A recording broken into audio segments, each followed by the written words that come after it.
Mesdames, Messieurs, bonjour. Donc, je vais vous parler de solaire collectif après ces premières parties et notamment la présentation de Xavier sur le solaire individuel. Volontairement, donc étant, on va dire, ingénieur dans ce bureau d'études qui est Texol, je vais faire une présentation qui est assez orientée technologique et je vais essayer pas mal d'aborder des questions importantes sur l'aspect financier. Pour essayer, je pense aussi de répondre à un certain nombre de questions qui ont été levées depuis le début de cette présentation. Très rapidement, Texol, pour ceux qui ne connaissent pas, donc bureau d'études solaires de 43 collaborateurs avec 8 implantations régionales. On travaille à la fois sur le solaire thermique, photovoltaïque et sur des sujets un peu plus R&D comme la clim solaire. On a notre siège qui est à Perpignan, une agence à Lyon. Vous avez ma collègue Maëlys Gutiérrez avec le habillé en rouge, qui sera aussi avec moi après la présentation si vous avez des questions plus particulières, et un certain nombre d'agences partout en France et dans les DOM. Voilà. Je fais une introduction maintenant sur le marché français où on a eu depuis 2002 sur l'individuel et le collectif une augmentation relativement sympathique avec un pic aux alentours de un peu plus de 300 000 m² par an en 2008, donc était l'année, on va dire, l'âge d'or. Puis 2009, 2010, 2011, un fléchissement, voire une stabilité. Donc cette stagnation en fait qu'on observe, elle nous conduit à un décrochage depuis 2008 par rapport à la PPI chaleur qui était très bien présentée lors de la première présentation. On a des résultats en demi-teinte pour 2011, malgré des meilleures conditions que 2010, notamment, par effet un petit peu de vase communicant, les vicissitudes du PV ont profité au thermique. Également, on a des industriels quand même assez dynamiques sur la production de capteurs solaires thermiques. Il faut quand même mentionner que la France est exportatrice nette de capteurs solaires thermiques. Avec, pour 2011, un marché qui est doté d'une stagnation, donc d'une baisse de 2%. Alors, quand on rentre dans le détail, on voit que le CESI a perdu 12%, que le SSC 23%. Vous avez les chiffres ici d'Uniclimat pour cette année 2011. Mais que le solaire thermique collectif a connu une augmentation de 30%. On est à 103 000 m² par rapport au total de 250 000, ce qui veut dire une petite moitié, enfin un peu aux alentours de 40%. Donc c'est une hausse de 30%, et la cause principale, c'est le développement résidentiel collectif neuf BBC. Pas que celui-là, mais ça joue. Donc on a un secteur qui est en pleine croissance, et c'est même quelque chose d'assez unique en Europe. Donc comment profiter de cette dynamique? Voilà, donc je vais faire une assez rapide mise à jour technologique. Bien entendu, la présentation va être disponible après coup avec les commentaires. Elle est relativement fournie en termes de schéma de principe, donc vous pourrez avoir vraiment le loisir de voir les choses de façon précise, mais comme le temps est court, je ne vais pas pouvoir m'étendre sur notamment pourquoi on a une vanne à tel endroit. Les questions pourront permettre de répondre à ces questions. Donc on a 3 grandes catégories d'installations collectives de production d'eau chaude. On a ce qu'on appelle le CESC, le chauffe-eau solaire à appoint collectif, le CESCAI, qui est le chauffe-eau solaire à appoint individuel, et le CESCI, qui est le chauffe-eau solaire collectif individualisé. Avec, je vais le montrer après, des solutions de mise en œuvre d'avenir innovantes telles que l'auto-vidangeable et ce qu'on appelle le CESCI parapluie. Alors le CESC, dans l'eau chaude solaire collective, c'est celui que tout le monde connaît, grosso modo, avec une production des capteurs en toiture, une production centralisée solaire et un appoint centralisé. Cette technologie, qui est assez bien connue, doit nécessiter une distribution bouclée d'eau chaude vers les points de puisage, tout simplement pour respecter l'arrêté du 30 novembre 2005 qui gère la Légionelle. Et ce bouclage, malheureusement, ne peut pas être compensé par l'énergie d'appoint. Enfin, est compensé par l'énergie d'appoint, et donc non pas par le solaire. On a besoin, si on veut connaître la part du solaire consommé par chacun des consommateurs, enfin des utilisateurs, des occupants, on a besoin d'installer des compteurs eau chaude sanitaire individuels. Le schéma de principe, là aussi je ne vais pas m'étendre. Vous avez ici la version avec échangeur noyé. Comme on est sur du collectif, on a bien séparation entre la production solaire, le stockage solaire et l'appoint. Ça, c'est la version échangeur noyé. Vous avez ici la version échangeur externe qui s'impose la plupart du temps économiquement quand on dépasse les 30 à 50 mètres carrés de capteur. Vous avez toujours le même principe avec donc le préchauffage solaire en amont de l'appoint et la présence du bouclage en aval de l'énergie solaire. Donc là, c'est la version avec un ballon et vous avez ici la version avec 2 ballons. Donc, pourquoi 2 ballons au lieu d'un? Très souvent, quand on est en rénovation, quand on est sur de l'existant, on a un problème de place. Alors, l'avantage quand même du CESC, c'est que c'est relativement facile à installer sur de l'existant, puisque vous voyez ici, très schématiquement, quand on a une production existante, fossile ou autre, le solaire venant en préchauffage, on a simplement un piquage en amont de cette production, permettant au solaire de préchauffer de l'eau. Alors, bien sûr, tout en étant vigilant sur qu'est-ce qu'il y a en aval.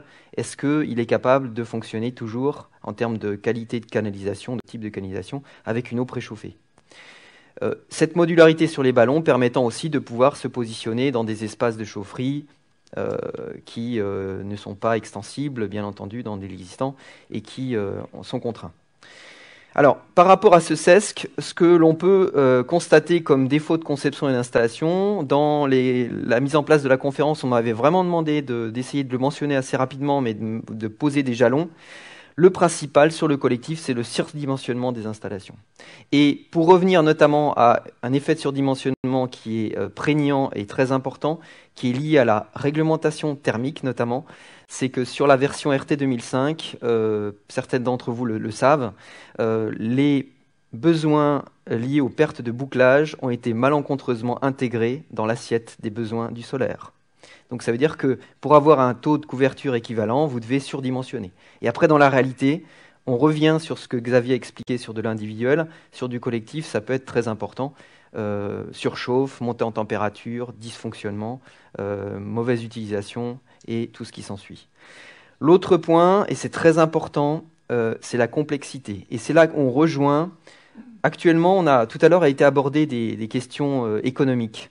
Le solaire, pourquoi est-ce qu'il a beaucoup de mal à s'imposer? Alors il y a 1000 raisons, mais il y en a une, c'est parce qu'il est souvent compliqué et du coup, indirectement, il devient cher. Donc c'est aussi un point très important. La complexité a une traduction économique, mais elle a aussi une traduction technique. C'est-à-dire que tout ce qui est complexe, une fois que c'est posé au début, ça peut être connu, mais on peut changer, on peut avoir des nouveaux exploitants, des choses comme ça, et ça amène très rapidement, souvent, à des dysfonctionnements également. Le raccordement, alors de façon moins importante, le raccordement des capteurs en batterie, mais ça c'est presque lié à de la formation et de la connaissance. Très important l'équilibrage hydraulique des circuits de capteurs, qui au niveau conception peuvent mener à des problèmes. La nature des canalisations et le calorifuge du circuit capteur. Et enfin, un sous-dimensionnement de l'échangeur et de l'expansion quand il y en a besoin. Donc, et pour terminer, l'absence de purge sur le circuit secondaire et des problèmes de métrologie. Donc là, c'est listé, c'est aussi pareil pour vous donner des grandes lignes que vous pourrez relire après coup. Sur le fonctionnement et l'exploitation, c'est notamment ne pas réfléchir un petit peu avant sur un arrêt d'installation. Le solaire continue, lui, à produire, même si on arrête. Des pressions circuit capteur insuffisantes, non détectées. Des effets de dilution d'antigel excessive, notamment avec un raccordement parasite en arrivée d'eau de réseau sur le circuit solaire. Une mauvaise purge des capteurs. Un champ de capteurs solaires, ce n'est pas un réseau de radiateurs. Ça se purge un petit peu plus difficilement quand il est en pression. Et ça met plus de temps. Une température d'appoint excessive. Bien entendu, si on a une consigne d'appoint plus importante, forcément, quand on mitige derrière, on a besoin de moins d'eau chaude. Et donc, le solaire sera défavorisé. Voilà, donc ça, c'est vraiment les grandes lignes sur la partie conception-entretien des installations collectives centralisées. Maintenant, on va passer à la partie collective individualisée. Là, c'est essentiellement destiné au logement collectif neuf. On va le voir pourquoi. Très simplement parce que ça met en œuvre en fait une intégration du système dans le bâtiment qui rend difficile les choses sur de l'existant.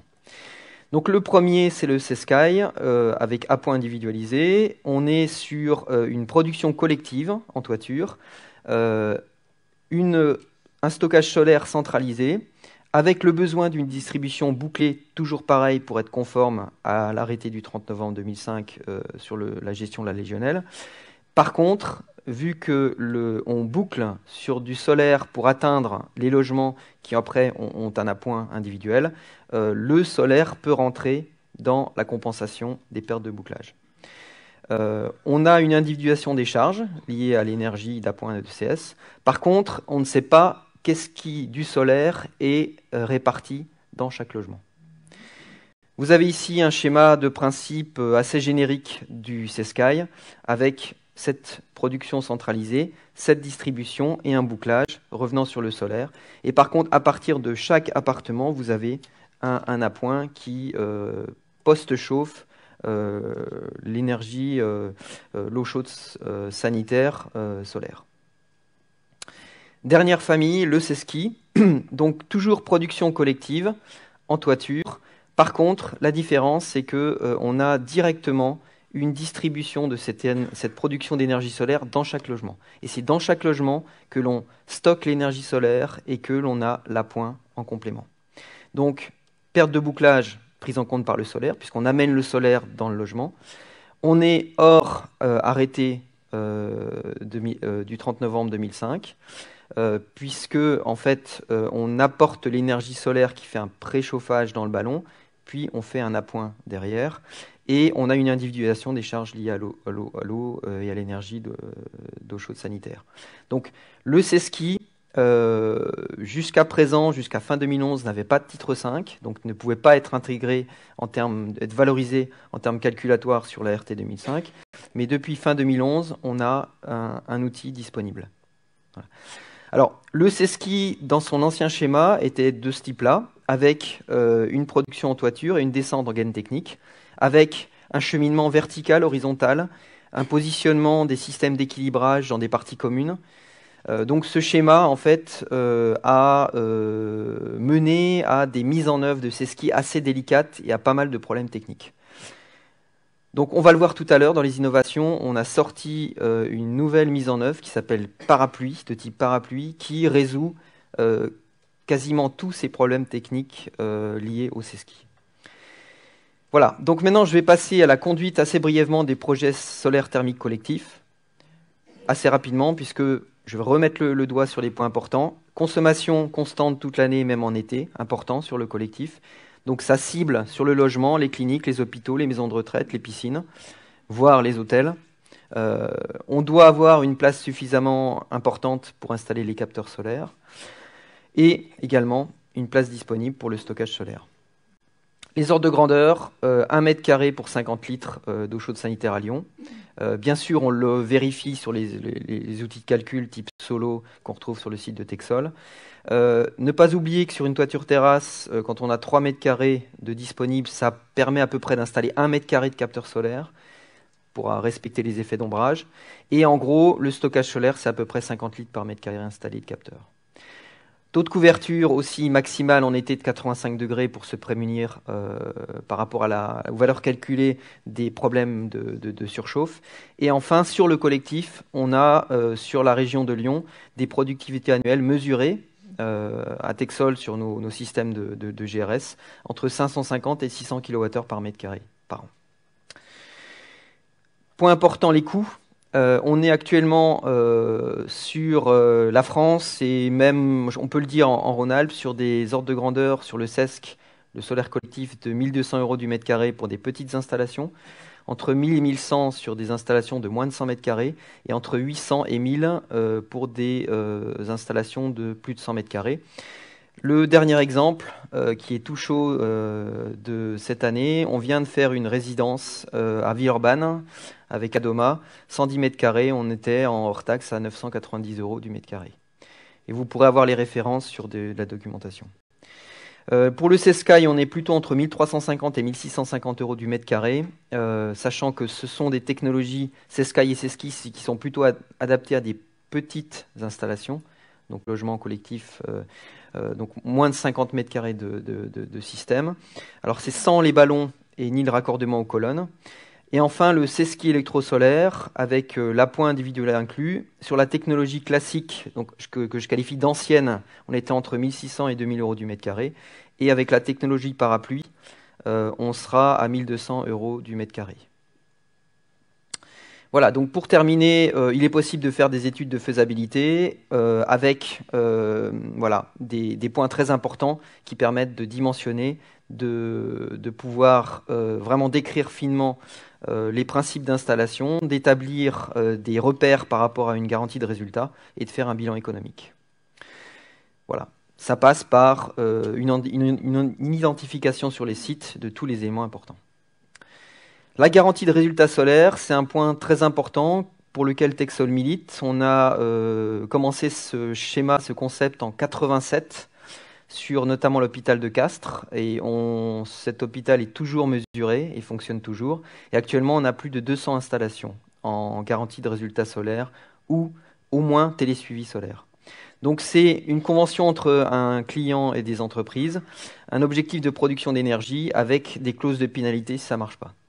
Parce que le solaire thermique, surtout sur le collectif, ça peut être très séduisant économiquement au départ, si on a une installation qui est bien faite, avec une rigueur dans l'investissement. Mais il ne faut jamais oublier que ce sont des calculs qui sont faits sur 20 ans. Et on doit s'assurer que sur plusieurs années, au-delà des premières années de fonctionnement, on va continuer à avoir un système qui fonctionne toujours de la même façon. Quand il est simple, quand il est bien conçu, il n'y a pas de raison. On a peu de parties tournantes, on a des éléments principaux qui sont robustes, capteurs, stockage. Donc c'est plus une surveillance. Dans la description de cette GRS, on a deux grandes sous-familles. La GRS proprement dite, garantie de résultat. Je ne reprends pas les différentes étapes, mais avec les acteurs, les objectifs, les moyens aussi d'alarme, mais surtout des clauses de pénalité pour restaurer une rentabilité. Et l'autre version qui est le contrôle de bon fonctionnement, qui lui est rigoureusement identique, sauf qu'à la fin, il n'y a pas d'engagement financier des différents acteurs. Des éléments de coût, on est sur un surcoût initial de l'ordre de à peu près 1000 euros pour la GRS et un suivi de l'ordre de 600 euros par an. Alors, bien entendu, ça c'est inadapté pour une petite installation, on le voit bien. Par contre, sur une installation de 100 mètres carrés, ça revient à peu près à 40 euros par an, sur un suivi de 5 ans. Et pour le contrôle de bon fonctionnement, le surcoût initial est de l'ordre de 300 euros et le suivi est à peu près de l'ordre de 100 euros par an. Ce qui veut dire 20 euros par mètre carré pour une installation de 30 mètres carrés. Voilà. Donc, c'est vraiment un point très très important. Alors, on a entendu tout à l'heure, elle est plus obligatoire, cette garantie de résultat. Et c'est assez dommage, pas forcément parce que nous, on est très partie prenante, mais c'est surtout parce que c'est vraiment la meilleure façon d'avoir une visibilité sur la rentabilité d'une installation solaire thermique collective. C'est une garantie, c'est la préservation de la durée de vie des équipements et c'est aussi matérialisé, c'est vraiment avoir un coût du kilowattheure réel, mesuré. Donc pour le faire, on a un outil qui s'appelle le télécontrôle, qui est disponible en ligne sur texol.fr, dans lequel vous avez accès, c'est un accès libre, à une bonne partie des installations qu'on suit. Et notamment, j'ai parlé tout à l'heure de la résidence du progrès à Villeurbanne. Elle est en ligne, où vous pouvez voir à la fois l'échelle de l'année, du mois, de la journée, voire de l'heure, à la fois les profils de consommation, les profils de température, également les performances. Voilà. Donc, est-ce qu'on est conforme aux objectifs? Retour d'expérience aussi assez rapide, local. On a fait un gros programme avec JE-Pila Habitat, un projet majeur en Rhône-Alpes, 2010, 2011, 2012, avec, sur la tranche 2010, 930 mètres carrés sur 17 installations, qui est en GRS depuis le 1er janvier 2011. Et donc la seconde tranche, qui va être progressivement mise en route. Vous avez ici un certain nombre de photos, de clichés de cette opération, avec des mises en œuvre à la fois sur des toitures inclinées, des toitures terrasses. Donc un parc de JE-Pila Habitat qui avait un certain âge. Et voici les résultats de l'année 2011 sur 17 installations, 915 mètres carrés. Donc vous avez en noir la production, enfin la consommation plutôt, sur la partie... vous avez la production en noir en trait continu, vous avez en gris la production garantie, et en bâton, en gris, la consommation de référence, et en vert, la consommation réellement comptée. Et le point important, c'est que sur l'année, sur l'ensemble des 12 mois, sur cette grosse opération, on est à 126% de la GRS, avec un taux de couverture de 48% et une productivité globale de 523 kWh par mètre carré par an. Voilà, donc un exemple de calcul RT 2012 solaire collectif fait par Uniclimat. Là aussi, on m'avait dit essayez de montrer ce que fait le solaire collectif par rapport à la RT 2012. Donc un tir, entre guillemets, on parle de tir sur la RT, a été fait par le CETIAT, 21 logements. Là aussi, vous verrez les détails, on n'a pas trop le temps, je pense, de ce bâtiment, avec une chauffage chaudière-condensation, une ventilation hygrobée. Le SESC prévu 42 mètres carrés, 2000 litres de stockage avec un point intégré. Pour le SESCI, on a 42 mètres carrés et 30 mètres carrés en zonage 3 avec 21 fois 300 litres. Si je ne me trompe pas, à Lyon, on est en H1C en zone. Et vous avez en gros ici, dans un premier temps, la répartition des besoins sur la partie chaudière à condensation collective plus SESC. Avec en rouge, en ligne rouge, le CEP Max 2013 et en bleu, le CEP Max 2015. Et surtout, la diapo qui est intéressante, c'est par rapport à cette utilisation du moteur de calcul, vous avez le positionnement des différentes solutions. Alors, en bleu, pack RO plus chauffe-eau thermodynamique. En marron, pack RR plus SESC. En violet, chaudière collective bois plus SESC. En saumon, pack, eau, nappe, eau plus SESC. En rose, chaudière à condensation plus SESC. Et en bleu, chaudière à condensation plus SESCI. Sachant que la ligne verte, c'est le CEP Max 2013 et en rouge, le CEP Max 2015. Donc on voit que pour la zone ici qui vous intéresse, on est vraiment plutôt hors course si on est sur des solutions classiques pack RO plus chauffe-eau thermodynamique dès maintenant, puisque la référence est la ligne verte. La ligne verte pointillée étant quand on a du bois. Par contre, vous avez le rose et le bleu. C'est soit chaudière condensation plus SESC, soit chaudière condensation plus SESCI. On voit qu'on est quand même nettement meilleur et ça permettra, après 2015, d'être prêt et d'être conforme. Voilà. Mais, ouais. Est-ce que ces valeurs sont téléchargeables sur le CETIA? Parce que sur le CETIA, ils mettent Non. Là, pour l'instant, ça a été présenté par Uniclimat. Je pense pas que ce soit encore... C'était une étude pour Uniclimat qui a été faite. Donc, c'est des données publiques. Ça a été présenté par Uniclimat à Interclimat. Mais c'est peut-être pas encore forcément disponible. Alors, je vais terminer sur les innovations. L'auto-vidangeabilité et le SESCI parapluie. L'auto-vidangeabilité, alors c'est une technologie qui existe depuis fort longtemps. Les années 70, 80, en Hollande, c'était obligatoire, puisque eau glycolée interdite.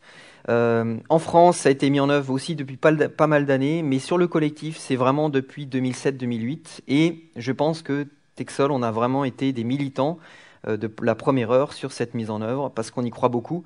Et aussi pour vous dire que c'est quasiment toutes nos nouvelles installations solaires collectives sont faites en auto-vidangeable. Donc, on a plusieurs configurations. L'auto-vidangeable à échangeur noyé, vous voyez ici. Donc, sur la mise en œuvre que Texol développe, on a un composant principal qui est le réservoir d'auto-vidangeabilité, qui se situe entre les capteurs et le ballon solaire. Sachant qu'après cette production, tout est rigoureusement identique avec un système sous pression. Quand on est sur un échangeur extérieur, on a une mise en œuvre identique avec capteur, réservoir drainback et échangeur à plaques. Le fonctionnement, on a une mise en route sur un ensoleillement de la pompe primaire, donc notamment quand on a un échangeur externe. La pompe secondaire fonctionne également sur une différentielle entre la température de l'énergie solaire arrivant à l'échangeur et la température du bas du ballon.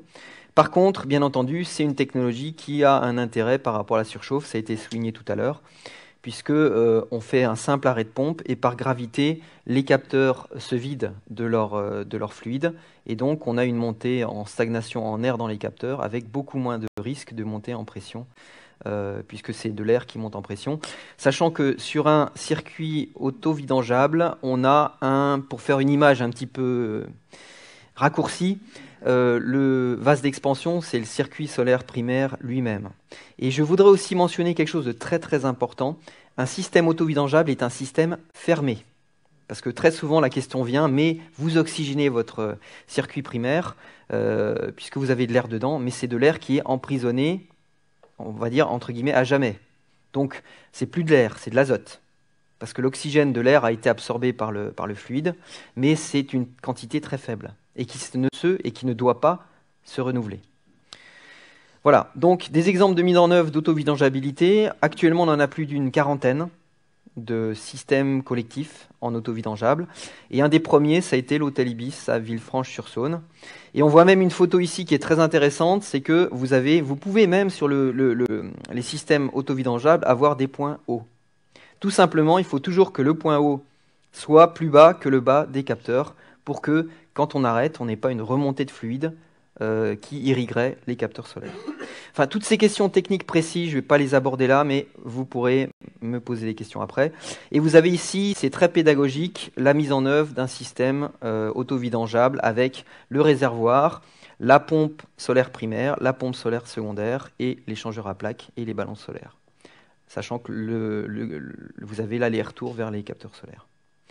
Bon, un graphe de notre télésuivi sur cet hôtel Ibis à Bourges, qui montre surtout qu'il est télésuivi depuis 2008 jusqu'à 2010 pour ce graphe, mais 2012 on pourrait dire, avec des très bonnes performances, au moins au niveau d'un système en pression.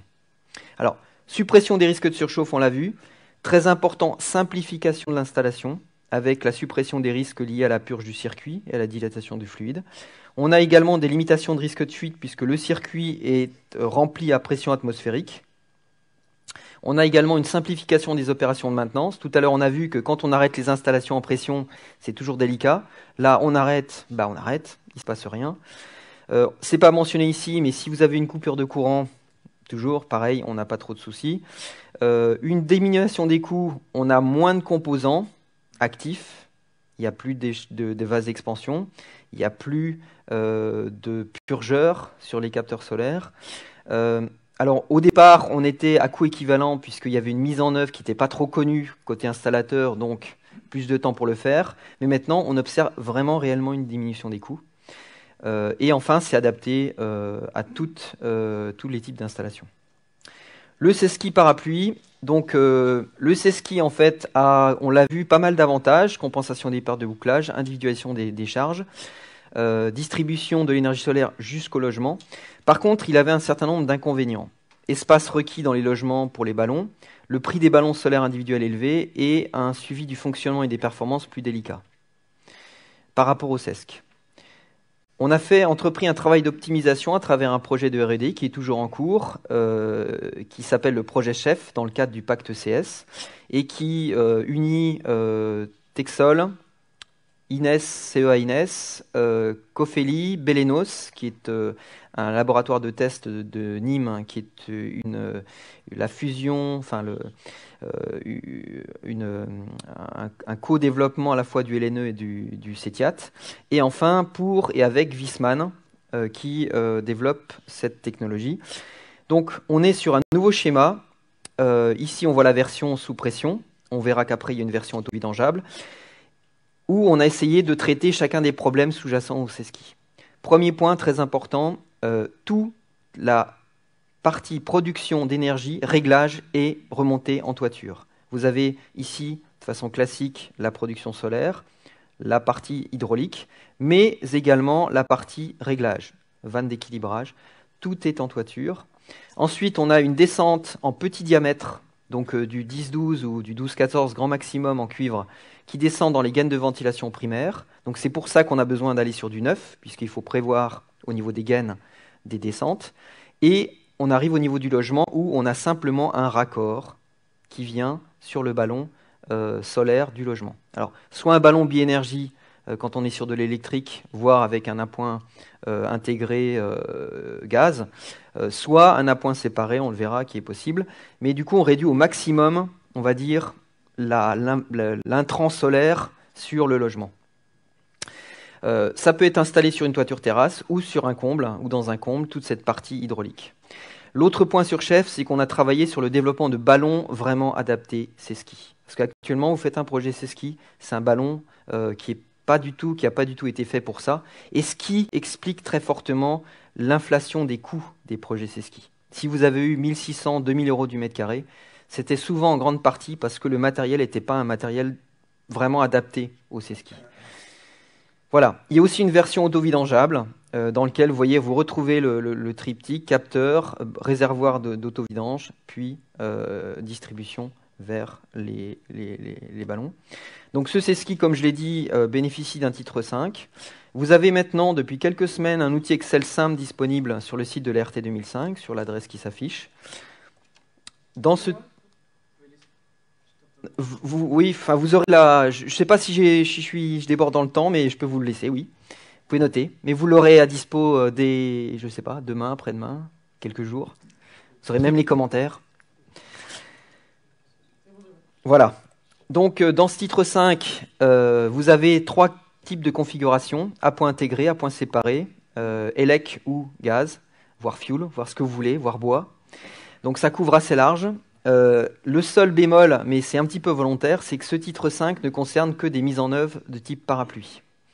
Tout simplement parce que au sein de la profession, quasiment tout le monde est convaincu que le Seski ne survivra, voire se développera que dans cette approche de type parapluie, permettant de vraiment externaliser toute la partie solaire de l'extraire du logement.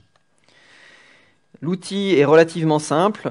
Ici, vous voyez un petit peu un éclaté, je ne vais pas rentrer dans le détail. Vous rentrez les paramètres, zone géographique, zone climatique, type de logement, nombre de logements. Vraiment des choses à renseigner déjà dans la RT.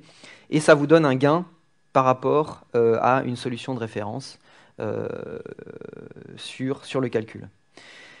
Un avantage net du Seski, c'est vraiment diminuer les pertes de bouclage. Vous avez ici en rose, sur un exemple pratique qui a été fait sur Perpignan, là, on va dire les pertes thermiques sur un système SESC par an, un système de 70 mètres carrés, vous êtes à 1528 kWh par an. Avec un Seski classique, vous êtes à 15 000 kWh par an de pertes entre les capteurs et vraiment l'utilisabilité. Et sur un Seski parapluie, vous êtes à 8000. Parce que tout simplement, contrairement à ce qu'on peut penser, sur un Seski parapluie, le fait de descendre en verticale directement au droit des logements, mais de faire qu'une descente verticale, même si on en fait une par logement, c'est toujours beaucoup plus intéressant en termes de métrée que de descendre sur des gaines techniques verticalement, même si c'est collectif, c'est-à-dire qu'on va, à partir de la gaine technique, aller sur plusieurs logements, mais d'après, de faire de l'horizontale. Je monte, je descends, je redescends, je remonte, je passe dans des sous-fites et j'arrive enfin dans mes ballons individuels. Déjà, on a moins de métrée. Et le point très important, c'est que quand vous intégrez, en termes de pertes, les pertes de bouclage au niveau de votre SESC, votre chauffe-eau solaire collectif individualisé vous génère des pertes thermiques annuelles de 18 500 kWh, alors que le Seski parapluie, lui, reste à 8000. Donc on voit que si on prend en compte le fait que le solaire n'est pas capable de prendre en charge les pertes de bouclage sur un système solaire collectif, le Seski peut vraiment avoir son intérêt. Pour terminer, un exemple, c'est un site pilote à Perpignan qui met en œuvre depuis le printemps 2011 la technologie Seski parapluie. 70 mètres carrés, 53 logements. Vous avez ici donc champ de capteurs solaires avec une vue ici des 2 bâtiments A et B joints sur cette application et surtout la mise en œuvre de la pénétration des canalisations solaires vers les logements. Donc en fait, vous avez simplement une souche dans laquelle une gaine de ventilation dans laquelle on passe les canalisations de faible diamètre. Donc vous avez ici, au passage, les vannes d'équilibrage, vannes d'arrêt qui permettent d'aller vers le logement. Donc ici, c'est un projet qui est en électrosolaire. Vous voyez, ballon biénergie qui est localisé dans l'armoire, le placard du logement. 106 compteurs d'énergie, 53 compteurs électriques, donc qui s'inscrit dans le cadre du projet CHEF, dont je vous ai parlé, avec une campagne de mesure en cours et des premiers résultats cette année. Voilà, donc le CESCI, en termes d'innovation, c'est vraiment là, pour la version parapluie, ça touche le logement neuf, entre 5 et 50 logements. Ça permet vraiment l'individuation des charges, donc au niveau promoteur, bailleur, ça peut aussi avoir un intérêt. C'est sans contrainte par rapport à l'arrêté de novembre 2005, et Dieu sait si c'est important, parce qu'on est plutôt dans une logique française, voire européenne, de durcissement vis-à-vis de la légionnelle. On a une limitation des pertes de distribution, qui peuvent être compensées par l'énergie solaire, et on a une récupération des pertes de stockage en hiver. C'est moins intéressant puisque ça peut aussi se retourner contre le système en été, mais ça peut quand même avoir un intérêt. Et surtout, on n'a pas de local spécifique ni de gaine spécifique à créer. Pour terminer, l'exercice imposé, comme Xavier, Texol organise des formations qui sont sur 5 jours, 3 jours pour le photovoltaïque, 2 jours pour le solaire thermique. Elles sont faites soit à Paris, soit à Perpignan, soit éventuellement sur mesure s'il y a vraiment une grosse demande partout en France. Et elles s'adressent aux maîtres d'ouvrage, organismes publics, services techniques, conseils généraux, régionaux, promoteurs, constructeurs, et également pour des corps plus techniques, bureaux d'études, entreprises de génie climatique. L'objectif étant de connaître les techniques, savoir dimensionner, connaître les contraintes réglementaires, connaître les différents schémas, déterminer la rentabilité économique, avec une approche assez terrain qui est liée justement à notre fonction de bureau d'études. Voilà, je vous remercie et vous avez ici les coordonnées que vous pourrez retrouver également sur notre stand